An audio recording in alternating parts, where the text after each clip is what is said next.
అంటే వెంకటేశ్వర స్వామి నిధులతో నడిచే ఒక ఫార్మసీ సంబంధించిన యూనిట్ ఇండస్ట్రియల్ పోయి చూస్తే మిత్రులారా నేను నివ్వెరపోయా. అసలు తిరుమల తిరుపతి దేవస్థానాల్లో ఇలాంటి కార్యక్రమాలు కూడా చేయొచ్చా అని చెప్పి నాకు అనిపించింది. ఉదాహరణకి అది ఒక్కసారి చూడండి. ఆ మిషన్ కొని ట్రయల్ 2 రోజులు కాలిపోయింది.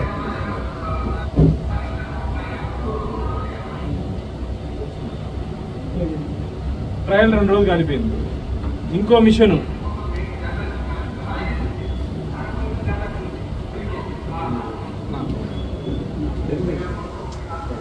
ఇది వచ్చి టాబ్లెట్లు చేసే మిషన్, ఫార్మసీ ఆయుర్వేదిక్ టాబ్లెట్లు చేసేసి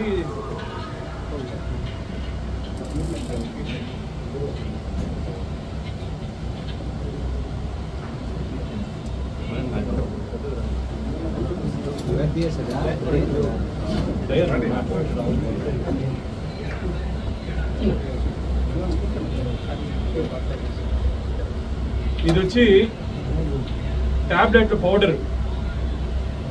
పౌడర్ వేస్తే మొత్తం ఏ పక్కంటే ఆ పక్క నుంచి లీకేజ్ అయ్యి మిషన్ నుంచి బయటపడిపోతుంది. ఇంకో మిషన్ చూసా నేను. మిషన్ ఆన్ చేస్తే బోర్డులు ఎగిరి పడిపోతున్నాయి.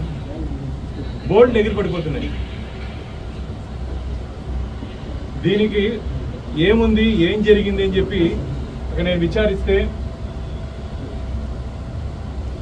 Board resolution item number 280 TTD board resolution dated 17/2/2022 మిత్రులారా. వైవి సుబ్బారెడ్డి గారు చైర్మన్గా ఉన్నారు ఆ రోజు టీటీడీకి. ఇంజనీరింగ్ డిపార్ట్మెంట్ నుంచి దాదాపు 4 కోట్ల రూపాయలకి మన ఫార్మసీలో తిరుమల తిరుపతి దేవస్థాన సంస్థ ఫార్మసీలో మందులు తయారు చేసి దాన్ని ఆయుష్ డిపార్ట్మెంట్కి పంపించి తద్వారా మనకు తిరుమల తిరుపతి దేవస్థానానికి ఆదాయం వస్తుంది, వెంకటేశ్వర స్వామి ఖజానాకి డబ్బు వస్తుందని చెప్పి ప్రతిపాదిస్తే దాదాపు ఈ 4 కోట్ల రూపాయల మిషనరీ ఈరోజు తుక్కుకేస్తే 40,000 రూపాయలు కూడా రాదు మిత్రులారా. 4 కోట్ల రూపాయల మిషనరీని తీసుకొని వెళ్ళేస్తే తుక్కుకి ఏమంటారు పాత సామాన్లకి వేస్తే 40,000 రూపాయలు రాదు. ఏందండి అడిగేవాడు లేదనా? కంట్లో నీళ్ళు వస్తున్నాయి. భక్తులు సమర్పించిన కానుకల్ని నిలువు దోపిడీ ఇస్తారు. మంగళసూత్రంతో పాటు హుండీలు వేస్తారు. అలాంటి డబ్బుని, అలాంటి ఖజానాని 4 కోట్ల రూపాయలని తీసుకొని వస్తే మీరు తుక్కు కేసేదానికి కూడా పనికి రాకుండా మీరే చూసారు. ఇప్పుడు ఒక మిషన్ ఏమో కాలిపోతా ఉంది, ఒక మిషన్లో పౌడర్ వేస్తే మొత్తం ఆ పక్క ఈ పక్క లీకే బయట వచ్చేస్తుంది పౌడర్. ఇంకో మిషన్ విచిత్రంగా బోర్డులు ఎగిరి పడిపోతారు మిత్రులారా. నేను చెప్పేది ఏం అబద్ధాలు కాదు. అక్కడ ఒక వ్యక్తి నన్ను సపరేట్గా పిలిచి, అన్న ఇది కొత్త మిషన్ కాదు, ఇది సెకండ్ హ్యాండ్ మిషన్ అని చెప్పి చూపించాడు. కొత్త మిషన్ కాదు, ఇది సెకండ్ హ్యాండ్ మిషన్. ఏం జరిగింది తిరుమల తిరుపతి దేవస్థానాల్లో? దెయ్యాలు వేదాలు వల్లించినట్టు ఈ మధ్య వరుసగా నెలకు ఒకసారి వచ్చి ప్రెస్ మీట్ పెడుతున్నారు కరుణాకర్ రెడ్డి గారు. నీ దృష్టికి రాలేదా కరుణాకర్ రెడ్డి గారు? ఇది నువ్వు చైర్మన్ గా సుబ్బారెడ్డి గారు అయినాక నువ్వే చైర్మన్, నువ్వే ఇన్స్పెక్ట్ చేయలేదా? ఇన్స్పెక్ట్ చేసినప్పుడు ఇంత అవినీతి జరిగినప్పుడు వారి మీద ఎందుకు కేసులు నమోదు చేయలేదు? ఈరోజు నువ్వు భక్తి, దైవం, దేవుడు అని మాట్లాడతావే, ఎన్డీఏ కూటమి అన్యాయం చేస్తుందని చెప్పి మా గురించి మాట్లాడతావే. నువ్వు పోయి ఇన్స్పెక్ట్ చేసి వీరి మీద ఎందుకు కేసు పెట్టలేదయ్యా? మీ వాళ్ళేనా? ఈ డబ్బు ఎవరికి పోయింది? ఈ డబ్బు కాంట్రాక్టరు, దీని మీద ఇప్పటికే విజిలెన్స్ ఎంక్వైరీ కూడా మేము చెప్పడం జరిగింది. ఇది వచ్చి tender form, supply tender form మిత్రులారా. 3,90,00,000కి టెండర్. దీన్ని సప్లై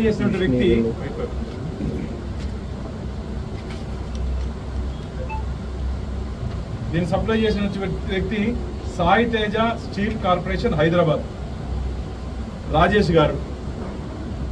నాకున్నటువంటి ఇన్ఫర్మేషను మా డిపార్ట్మెంట్ వాళ్ళు వెళ్ళి చూస్తే రేకుల షెడ్లో దేనికి పనికిరాని ఒక కంపెనీ ఇది.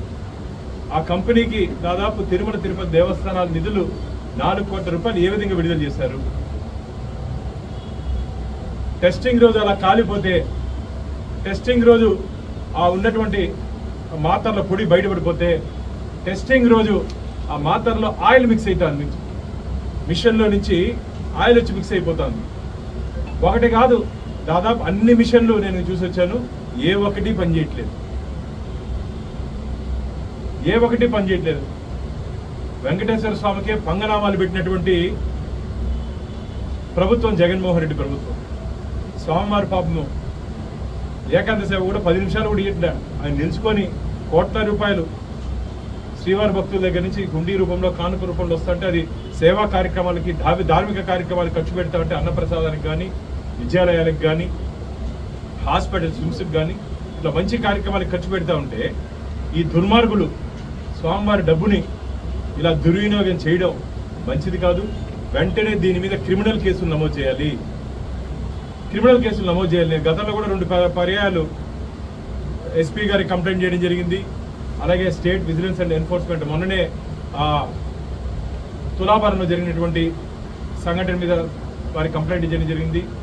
అలాగే గతంలో పరకామణిలో జరిగినటువంటి కుంభకోణం మీద అంటే మా అధికారులు విజిలెన్స్ రిపోర్ట్ వచ్చిన తర్వాత ముఖ్యమంత్రి గారికి సమర్పించిన తర్వాత మనం యాక్షన్ తీసుకుంటామన్నారు. యాక్షన్ కాదు, రియాక్షన్ ఇమీడియట్గా ఉండాలి. ఇప్పుడు టీటీడీ నుంచి రియాక్షన్ ఇమీడియట్గా ఉండాలి. వెంటనే క్రిమినల్ కేసులు నమోదు చేయాలి. 24 గంటల లోపల నేను టీటీడీ రేపు కంప్లైంట్ ఇవ్వబోతున్నాను. 24 గంటల లోపల దీని మీద ఒక ఎఫ్ఐఆర్ కావాలి. ఒక వెంకటేశ్వర స్వామి భక్తుడిగా, ఒక వెంకటేశ్వర స్వామి సేవకుడిగా, వెంకటేశ్వర స్వామికి కాపలాదారుడిగా, ధర్మకర్తల మండలి అంటే స్వామివారి సొత్తుకి, స్వామివారి ఖజానాకి కాపలాదారును, కస్టోడియన్స్ అంటారు మమ్మల్ని. స్వామివారి ఆస్తులకి భద్రత కల్పించాల్సిన బాధ్యత మా మీద ఉంది. నేను టీటీడీలో ఏది జరగదనుకున్నానో, ఏది జరగకూడదనుకున్నానో అన్నీ జరిగిపోయాయి మిత్రులారా. కంట్లో నీళ్ళు వచ్చింది ఉదయం వెళ్తే నాకు. ఎందుకోసం పర్మిషన్ ఇచ్చారు, ఎవరి కోసం పర్మిషన్ ఇచ్చారు? ఆ రోజు ఉన్నటువంటి ఒక ఉన్నతాధికారి ఒత్తిడి కారణంగా ఈ 4 కోట్ల రూపాయలు దాదాపు ఇప్పటికీ కాలిపోయిన తర్వాత 2 కోట్లు రిలీజ్ చేశారండి మిత్రులారా. 2 కోట్లు రిలీజ్ చేశారు. ఇప్పటికీ ఎవరి కోసం విడుదల చేశారు? బుద్ధి ఉందా మీకు? మిషన్ ఇన్స్టాల్ చేసినప్పుడు కాలిపోతే, మిషన్ ఇన్స్టాల్ చేసినప్పుడు లీక్ అవుతా ఉంటే ఏ విధంగా ఇస్తారు? మీరు డబ్బులు తీసుకొని పోయి ఎవరు ఇమ్మన్నారు, ఎందుకోసం ఇమ్మన్నారు? పూర్తి వివరాలు శ్రీవారి భక్తుల ముందు పెడతాం మేము. దీని మీద వెంటనే 24 గంటల లోపల కేసు నమోదు చేయాలని చెప్పి నేను రేపే కంప్లైంట్ ఇవ్వబోతాను దీని మీద. ఇది మంచిది కాదు. ధార్మిక క్షేత్రాన్ని ధనార్జన క్షేత్రంగా మార్చుకున్న వైసీపీ ప్రభుత్వం, ధార్మిక క్షేత్రాన్ని ధనార్జన క్షేత్రంగా మార్చుకున్న వైసీపీ ప్రభుత్వం, ధార్మిక క్షేత్రాన్ని రాజకీయ పునరావాస కేంద్రంగా మార్చుకున్నట్టు వైసీపీ ప్రభుత్వం. వాళ్ళ మా గురించి మాట్లాడేది. ఇంక రేపు మాట్లాడతారు, మళ్ళా మేధావులంతా వచ్చి ప్రెస్ మీట్లు పెడతారు. పెట్టమని చెప్పండి. ఫస్ట్ నేను అడిగిన దానికి సమాధానం చెప్పి పెట్టమని చెప్పండి. నెలకు ఒకసారి ప్రెస్ మీట్ పెడతారే, ఇవి కనపడదా మీకు? ఇవి కనపడదా? నేను ఛాలెంజ్ చేస్తున్నా, నాతో పాటు రమ్మని చెప్పండి. వైవి సుబ్బారెడ్డి గారిని కానీ, భూమన కరుణాకర్ రెడ్డి గారిని కానీ పోదాం. మీడియా సమక్షంలో శ్రీ వెంకటేశ్వర ఫార్మసీలో జరిగినటువంటి అవినీతి మీద బహిరంగ చర్చకు సిద్ధమా అని చెప్పి నేను వారిద్దరిని ఛాలెంజ్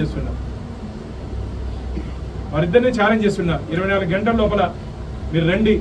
మీ హయాంలో, మీ ప్రభుత్వంలో జరిగినటువంటి అవినీతిని సాక్ష్యాధారాలతో పాటు నేను నిరూపిస్తా. అది కాదని తప్పించుకోగలుగుతారా మీరు? తప్పుడు పనులు చేసి మా మీద తప్పుడు ఆరోపణలు చేస్తారు మీరు. తప్పుడు పనులు చేసి మా మీద తప్పుడు ఆరోపణలు చేస్తారు మీరు. ఈ 1 సంవత్సర కాలంలో ఈ నూతన ధర్మకర్తల మండలి వచ్చిన తర్వాత టీటీడీలో అనేక సంస్కరణలు తీసుకురావడం జరిగింది. గడిచినటువంటి కొన్ని విషయాలు మీడియా ముందు మేము ధర్మకర్తల మండలి సభ్యుడిగా జేవిజన్ ముందు, స్వామివారి ముందు ప్రమాణం చేశాం కాబట్టి కొన్ని మీ ముందు చెప్పలేకపోతున్నాం మిత్రులారా. వెంకటేశ్వర స్వామి గుడిలో ఏదేది జరగకూడదు అనుకున్నామో, ఏదేది జరగదనుకున్నామో అన్నీ వీళ్ళు చేసి చూపించారు. ఇది మంచిది కాదు. కాబట్టి దీని మీద ఒక డీటెయిల్ ఎంక్వైరీ నేను రేపు పోలీస్ అధికారుల దృష్టికి నేను తీసుకుని వెళ్తాను. ఇమీడియట్గా దీని మీద ఎఫ్ఐఆర్ నమోదు చేసే దిశగా టీటీడీ నేను మా చైర్మన్ గారితో ఉదయం మాట్లాడాను. బాను మీరు వెళ్ళి చూసి రండి అని చెప్పారు. మా ఈఓ గారు విదేశాలకు వెళ్ళారు కాబట్టి వారు వచ్చిన తర్వాత head of the institution monitoring authority executive officer కాబట్టి వారికి కూడా తెలియజేసి దీని మీద కఠినమైన